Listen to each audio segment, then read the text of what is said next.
Good morning students. आज हम कर रहे हैं क्लास 10th एक्सरसाइज 3.2। ये बहुत ही इंटरेस्टिंग एक्सरसाइज है और एक इंटरेस्टिंग स्टोरी के ऊपर आधारित है। यहाँ पर तीन कैरेक्टर यानी तीन भाई हैं, उनका नाम है ए, बी और सी। A1, B1, C1 मान लेते हैं कि तीन भाई हैं आपस में जिनके की माँ बाप गुजर चुके हैं। अब A1, B1, C1 तीन भाई, उनकी तीन पत्नियां हैं। A2, इसका नाम है B2 और इसका नाम है C2। अब होता क्या है, सबसे बड़ा भाई A1, उसके बाद B1 और उसके बाद C1।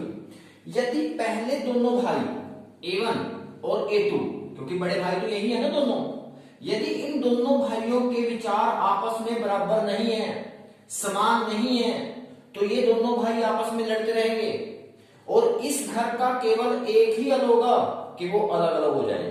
जो कि बात सही भी है यार, चार आदमी इकट्ठे होंगे तो क्या कहेंगे उनको कि तुम अलग अलग हो जाओ। बात संगत है ना कि तुम्हारी लड़ाई तो खत्म हो जाएगी, तुम दोनों अलग अलग हो जाओ, जो कि संगत बात है, एक हल है केवल। लेकिन यदि इन तीनों भाइयों के विचार आपस में मिल जाए, तीनों भाई आपस में विचारों में बराबर हैं, समान विचार है सबके, तो इस घर का तो अनेक हल है। चाहे ये सारे इकट्ठे रह जाएं, चाहे सारे अलग अलग हो जाएं, चाहे दो भाई इकट्ठे हो जाएं, एक अलग हो जाए, ये दोनों इकट्ठे हो जाएं, ये मतलब कि अनेक हल हैं। इनका तो संगत ही संगत है, ये तो बहुत ही अच्छे हैं। लेकिन यदि पहले दो भाई के विचार आपस में मिल जाएं, तीसरे भाई के विचार आपस में ना मिले, इस घर का कोई हल नहीं है। इसने तो पिटना ही पिटना है। C1 ने कभी ये इससे पिटा करेगा, कभी इससे कूटा करेगा और कभी दोनों मिलकर इसके ऊपर सोटा बजाएंगे। कोई हल नहीं है इस घर का, इसने पिटना है, जो कि गलत बात है कि दोनों मिलकर इसको पीट रहे हैं, यानी कि असंगत बात है। यहां तक क्लियर हो गया। अब क्या होता है, घूमते फिरते कहां जाएंगे, पंडित जी पे। पंडित जी हमारे घर का इलाज देखना, कोई हल नहीं है।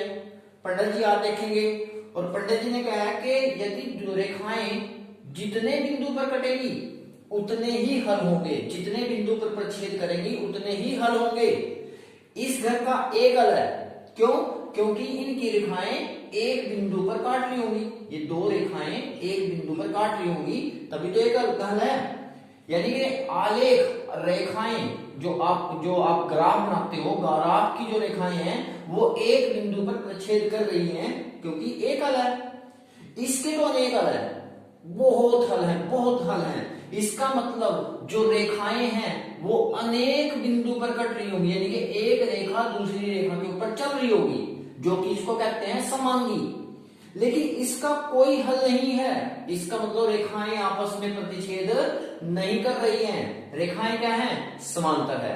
उम्मीद करता हूं कि ये टेबल आपको समझ में आ गया होगा, क्योंकि पूरी की पूरी एक्सरसाइज 3.2 इसी पर आधारित है। क्लियर?